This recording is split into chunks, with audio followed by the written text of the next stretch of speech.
RS football ഫാമിന്റെ പുതിയ വീഡിയോയിലേക്ക് എല്ലാ മാന്യപ്രേക്ഷകർക്കും സ്വാഗതം. നമ്മൾ ഇന്ന് സംസാരിക്കാൻ പോകുന്നത് അർജന്റീന കേരളത്തിൽ കൊച്ചിയിൽ കളിക്കാൻ പോകുന്ന ന്യൂസാണ് ഇപ്പോൾ പുതുതായിട്ട് വന്നിട്ടുള്ളത്. അർജന്റീന എന്ന് പറയുമ്പോൾ തന്നെ കുറെ പേർക്ക് കുരുമുട്ടുണ്ടാവും. അത് പറഞ്ഞിട്ട് കാര്യമില്ല, സ്വാഭാവികമാണ്.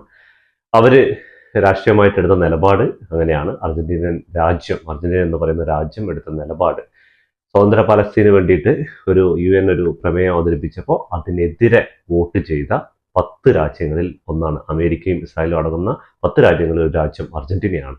അതാണ് കേരളത്തിലെയും ലോകത്തെമ്പാടുമുള്ള അർജന്റീന ആരാധകരെയും അർജന്റീന വിരോധികളെയും ചൊടിപ്പിച്ചിട്ടുള്ള കാര്യം എന്ന് പറഞ്ഞാൽ അതാണ്. അപ്പോൾ കുറേ പേര് ഇതിൽ പല പല അഭിപ്രായങ്ങളാണ്. കുറേ പേര് പറയുന്നുണ്ട് ഇത് രാഷ്ട്രീയവും ഫുട്ബോളും ഒന്നും കായികവും ഇതൊന്നും മിക്സ് ആക്കരുത്. അതേപോലെ കുറേ പേര് പറയുന്നുണ്ട് ഇത് രണ്ടും ഒന്നാണ്. ഒരു രാജ്യത്തിന്റെ നിലപാട് എന്ന് പറഞ്ഞാൽ അതിൽ എല്ലാം ഉൾപ്പെടും. ആ രാജ്യത്തിലെ രാഷ്ട്രീയമായിട്ടോ സാമൂഹ്യമായിക്കോട്ടെ ശാസ്ത്രമായിക്കോട്ടെ എല്ലാത്തിലും. അപ്പോൾ മെസ്സി കേരളത്തിലാണ് അർജന്റീന കളിക്കാൻ പോകുന്നത്, കൊച്ചിയിലാണെന്നുള്ള ന്യൂസാണ് ഇപ്പോൾ വരുന്നത്. എതിർ ടീം ഏതാണെന്നുള്ള തീരുമാനം ഇതുവരെ വന്നിട്ടില്ല.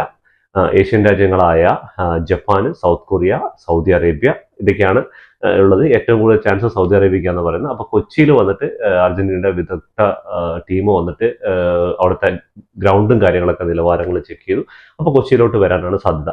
ഓക്കെ, അതെല്ലാം അവിടെ ഇരിക്കട്ടെ. നമുക്ക് ഇതിപ്പോ പല പല അഭിപ്രായങ്ങൾ പലർക്കും ഉണ്ടാവും. എൻ്റെ അഭിപ്രായങ്ങളിലായിരിക്കില്ല നിങ്ങളുടെ അഭിപ്രായങ്ങൾ, പല പല അഭിപ്രായ വ്യത്യാസങ്ങളുണ്ടാവും. പക്ഷേ ഈ പലസ്തീനിലെ കുഞ്ഞു മക്കളെ ഇങ്ങനെ കൊന്നു തള്ളുന്ന ഇസ്രായേലിനോട് സപ്പോർട്ട് ചെയ്യുന്നതിനോട് എനിക്കും തീരെ താല്പര്യമില്ല. ലോകത്ത് അരിഭക്ഷണം കഴിക്കുന്ന ആർക്കും തന്നെ അതിന് സപ്പോർട്ട് ചെയ്യാൻ കഴിയില്ല. അത് സപ്പോർട്ട് ചെയ്യുന്ന ഒരു വിഭാഗം ആൾക്കാരുണ്ട്. അവരെ പറഞ്ഞിട്ട് കാര്യമില്ല, അവരുടെ തലയിൽ എന്താണെന്ന് അറിയില്ല.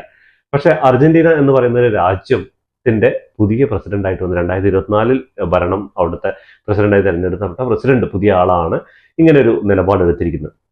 അപ്പോൾ അവിടെ പ്രസിഡന്റ് ആവണമെങ്കിൽ അവിടുത്തെ ഭരണത്തിൽ ഏറ്റവും കൂടുതൽ സപ്പോർട്ട് ചെയ്യുന്ന ആ പ്രസിഡന്റിന് സപ്പോർട്ട് ചെയ്യുന്ന ആൾക്കാരായിരിക്കും. അപ്പൊ അങ്ങനെ ഒരു നിലപാട് അവിടെ നിന്നാണ് എടുക്കുന്നത്. അപ്പോൾ ഇത് ഫുട്ബോളിനെ ബാധകമാണോ, അതോ ഫുട്ബോൾ ഇതിന്റെ കൂടെ നിൽക്കുന്നില്ലേ? ഇതൊക്കെയാണ് നമുക്ക് ചർച്ച ഒരു ഇതായിട്ട് വരുന്നത്. അപ്പോൾ തീർച്ചയായിട്ടും ഇതിനെതിരെ ഒരുപാട് രാജ്യങ്ങൾ. അപ്പോൾ ഇതിനു മുമ്പും അർജന്റീന 2012 എങ്ങനെയാണതുകൊണ്ട് പാലസ്തീന് അനുകൂലമായിട്ടുണ്ടായിരുന്നു. അപ്പൊ ഇപ്പൊ പുതിയ ഭരണം വന്ന് 2024 ഭരണം വന്ന ശേഷമാണ് ഇങ്ങനെ ആ ഭരണാധികാരി ഇങ്ങനെ ഒരു നിലപാട് നിൽക്കുന്നത്. എന്താണ് ഭരണം അവിടെ നിർത്തുന്നുണ്ടെങ്കിൽ അവരുടെ പാർട്ടി ആയിരിക്കും ഏറ്റവും കൂടുതൽ ഭരണത്തിൽ ഉണ്ടാവുന്ന അവിടുത്തെ MP-മാരായിക്കോട്ടെ ഉണ്ടാവുക.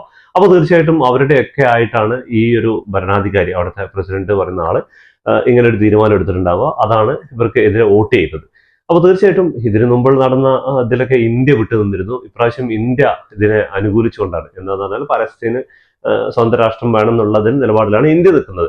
അപ്പോൾ മാറി മാറി വരുന്ന ഭരണാധികാരികളുടെ അനുസരിച്ചിരിക്കും ഇങ്ങനെയുള്ള വോട്ടിങ്ങും കാര്യങ്ങളൊക്കെ. അവിടുത്തെ ഭരണം വലതുപക്ഷം ഇടതുപക്ഷം അങ്ങനെയുള്ള ഓരോ പക്ഷങ്ങളൊക്കെ ഉണ്ടല്ലോ, അതൊക്കെ വെച്ചിട്ടായിരിക്കും ഉണ്ടാവും.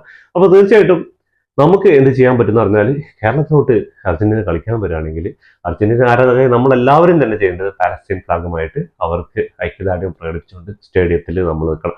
ഇപ്പൊ തന്നെ എന്തുകൊണ്ട് UEFA, FIFA ഇതിനെതിരെ നടപടിയെടുക്കുന്നില്ല? ഉക്രൈൻ യുദ്ധം ആരംഭിച്ചതോടുകൂടിയിട്ട് റഷ്യക്ക് മേല് ഇവർ ഉപരോധം വെറും 4 ദിവസം കൊണ്ട് ഇവർ ഉപരോധം എടുത്തിട്ടുണ്ടായിരുന്നു. അവിടുത്തെ ക്ലബ്ബുകൾക്ക് മേജർ ടൂർണമെന്റുകൾ കളിക്കാൻ പറ്റാത്തത്, അവിടുത്തെ രാജ്യത്തിന് വേൾഡ് കപ്പും യൂറോ അങ്ങനെയുള്ള മത്സരങ്ങൾ എല്ലാത്തിൽ നിന്നും വിലക്കിയിരുന്നു. 2021 മുതൽ 23 വരെ അവർക്ക് വിലക്ക് ഏർപ്പെടുത്തുന്നത് വെറും 4 ദിവസം കൊണ്ട്. എന്തുകൊണ്ട് ഫിഫയും UEFAയും ഈ ഇസ്രായേലിനെതിരെ നടപടി എടുക്കുന്നില്ല? ഇപ്പൊ സ്പെയിനൊക്കെ രംഗത്ത് വന്നിട്ടുണ്ട്. സ്പെയിന് ഇസ്രായേൽ യോഗ്യത കെട്ടി വേൾഡ് കപ്പിൽ കളിക്കുകയാണെങ്കിൽ ഞങ്ങൾ വേൾഡ് കപ്പിൽ നിന്ന് വിട്ടുനിൽക്കുന്നു. അത് നമുക്കിനി നടക്കില്ലെന്നൊന്നും പറയാൻ പറ്റില്ല. പക്ഷെ അവരെടുത്ത നിലപാട്, സ്പെയിൻ എന്ന രാജ്യം അവിടുത്തെ ഫുട്ബോൾ അസോസിയേഷൻ ചേർന്നെടുത്ത നിലപാടാണത്.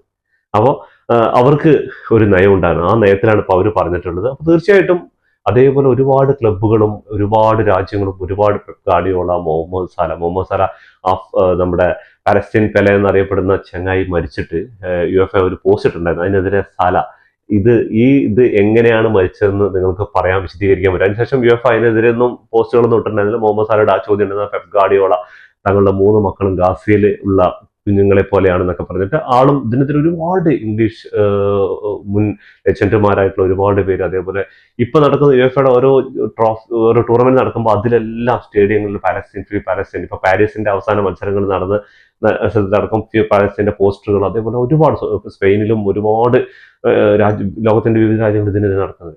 ശരിക്കും പറഞ്ഞാൽ ഈ നരഹത്യ ഉണ്ടല്ലോ, ഈ കുഞ്ഞുങ്ങൾക്കെതിരെയുള്ള നരഹത്യ, ഒരു ക്യാമ്പിലെ ഫുട്ബോൾ ക്യാമ്പിലെ 10 പേരെയും കൊന്നൊടുക്കി. അതിൽ അവസാന ഒരു ഒരു ബാലനാണ് ഈ ഒരു 3-4 ദിവസം മുമ്പ് മരണപ്പെട്ടത്.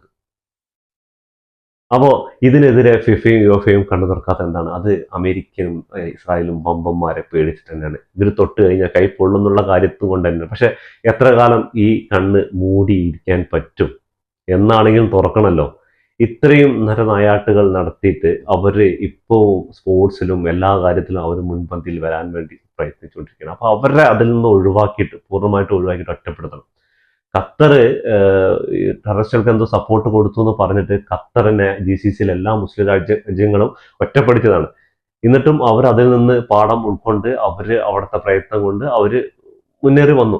അതേപോലെ ഫുട്ബോൾ ഫെഡറേഷൻ അതേപോലെ ഒരുപാട് ഇന്ത്യ ഫെഡറേഷൻ, ക്രിക്കറ്റും അതേപോലെ ഒരുപാടുണ്ട്. അപ്പോൾ ഇവർക്കൊക്കെ ചെയ്യാൻ പറ്റുന്ന കാര്യം എന്ന് പറഞ്ഞാൽ അവരെ മാറ്റി നിർത്തുക. ഈ കുഞ്ഞുങ്ങളെയല്ലേ ഈ രാഷ്ട്രീയത്തിന്റെ പേരിൽ കൊലവിളിക്കുന്ന ചെറിയ പൈതങ്ങൾ, നാളെയുടെ തലമുറയാണ് ഇവർ ഇങ്ങനെ ഇല്ലാതാക്കുന്നത്.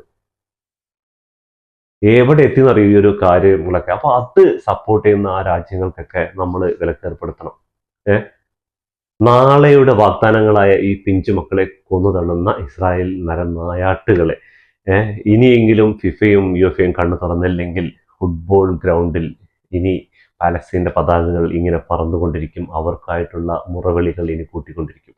അതിൽ യാതൊരു സംശയമില്ല. ഐക്യദാർഢ്യം പ്രകടിപ്പിച്ചുകൊണ്ട് ഈ വീഡിയോ ഇവിടെ അവസാനിക്കുന്നു. ഫുട്ബോൾ ലോകത്തെ പുതിയ വിശേഷങ്ങളുമായി വീണ്ടും കാണാം. ഈ വീഡിയോ ഇഷ്ടപ്പെട്ടാൽ ലൈക്ക് ചെയ്യുക, ഷെയർ ചെയ്യുക, സബ്സ്ക്രൈബ് ചെയ്യുക.